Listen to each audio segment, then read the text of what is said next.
এই যে একটা কোশ্চিন এএনএম জিএনএম 2022-এ আসা একটা কোশ্চিন বলছে, একজন ছাত্রী 10 মিটার পার সেকেন্ড সমগতিতে সাইকেল চালিয়ে স্কুলে যাচ্ছিল। স্কুলের গেটের সামনে এসে সে ব্রেক চাপে ও 5 সেকেন্ডের মধ্যে থেমে যায়।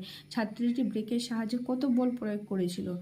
এখানে একটা বল দিয়ে মানে ভর দিয়ে রেখেছে, যে ধরে নাও ছাত্রী ও সাইকেলের মোট ভর 50 কেজি। তো আমাদের বার করতে হবে কত বল প্রয়োগ করেছিল। তো এটা কীভাবে বার করতে হবে আমি তোমাদের দেখাচ্ছি। এই যে ছাত্রীটা যখন সাইকেল চালিয়ে যাচ্ছিলো সেটা তার প্রাথমিক গতিবেগ, তো প্রাথমিক গতিবেগ 10 মিটার পার সেকেন্ড, অন্তিম বেগ হচ্ছে 0, আর সময় তো 5 সেকেন্ড বলে দিয়েছিল। আর এখানে মন্দন তাহলে কি হবে, you minus V by T, তাহলে 10 মাইনাস 0/5, তাহলে এদিকে 2 আসছে, আর বাধা বল ওদিকে বাধা বল ইজিক্যাল টু ভর ইন্টু মন্দন।